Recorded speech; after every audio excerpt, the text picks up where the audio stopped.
Hello and welcome to the YouTube channel of Thames Law Chambers. My name is Advocate Ashish Bali, and today I'm here to discuss the various provisions in Indian law under which you can be booked for breaking the lockdown or for spreading the COVID 19 virus. Let's begin. Epidemic Diseases Act 1897 is a 123-year-old law that is routinely enforced across the country for dealing with outbreak of diseases. This act consists of four sections. The act aims to provide for better prevention of the spread of dangerous epidemic diseases. Let's understand the history of Epidemic Diseases Act 1897. This act was introduced by the British to tackle bubonic plague spread in erstwhile Bombay Presidency in 1890s. The act was passed in 1897. This is not the first time this law has been invoked in India.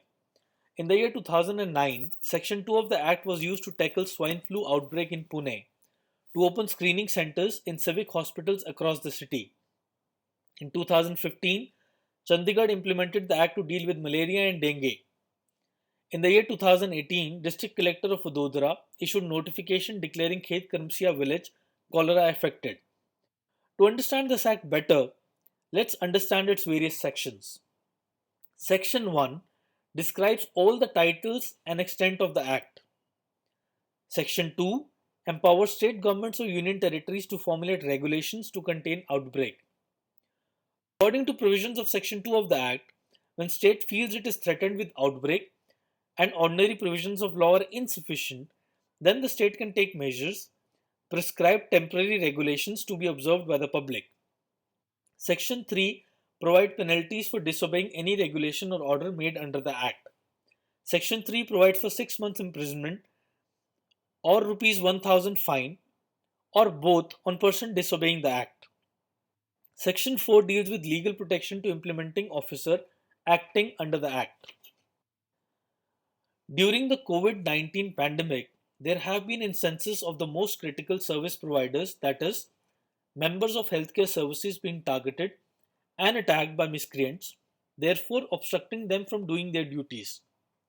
Union Cabinet in its meeting held on 22nd April 2020 approved promulgation of an ordinance to amend the Epidemic Diseases Act 1897. The President has given his assent for promulgation of the ordinance. Ordinance is intended to ensure that during any situation akin to the current pandemic, there is zero tolerance to any form of violence against healthcare personnel and damage to property. Amendment makes acts of violence cognizable and non bailable offences.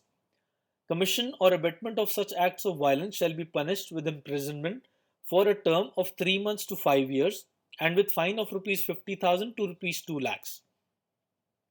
In case of causing grievous hurt, imprisonment shall be for a term of 6 months to 7 years and with fine of rupees 1 lakh to rupees 5 lakh. In addition, the offender shall be liable to pay compensation to the victim and twice the fair market value for damage to property. Section 188 of IPC is the most common section under which people have been charged during this pandemic. Section 188 relates to disobedience to order duly promulgated by public servant. Violators can be punished with simple imprisonment for a term which may extend to 1 month or with fine which may extend to rupees 200 or with both.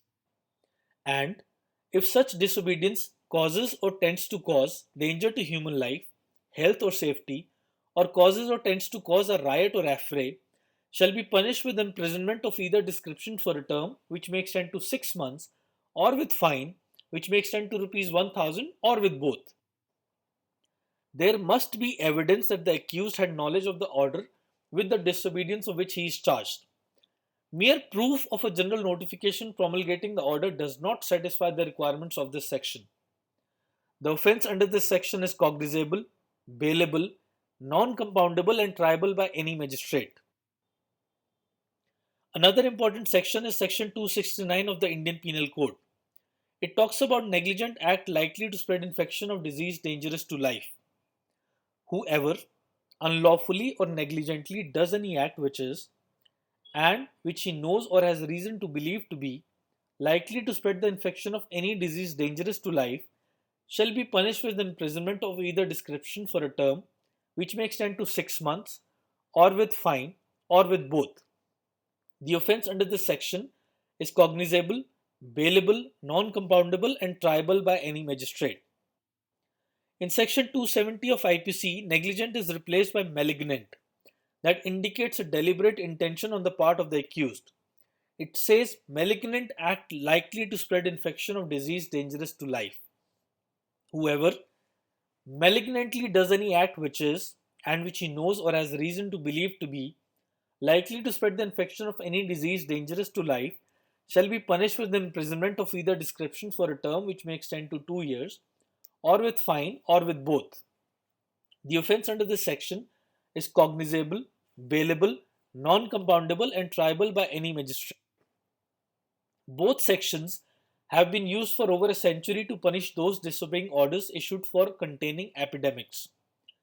In 1890s, these sections were enforced by colonial authorities during outbreaks of diseases such as smallpox and bubonic plague.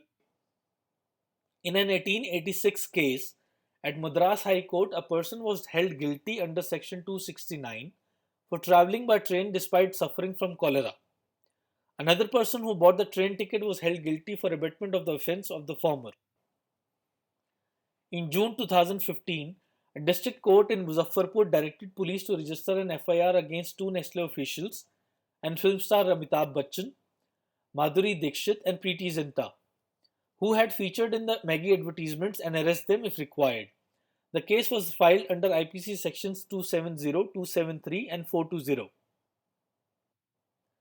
In March 2018, the Health Ministry said that failure by clinical establishments to notify a tuberculosis patient to the nodal officer and local public health staff can be punished under Section 269 and 270. I hope you like the content of today's video. Please don't forget to like and subscribe to our channel for watching informative videos in Indian law. Thank you.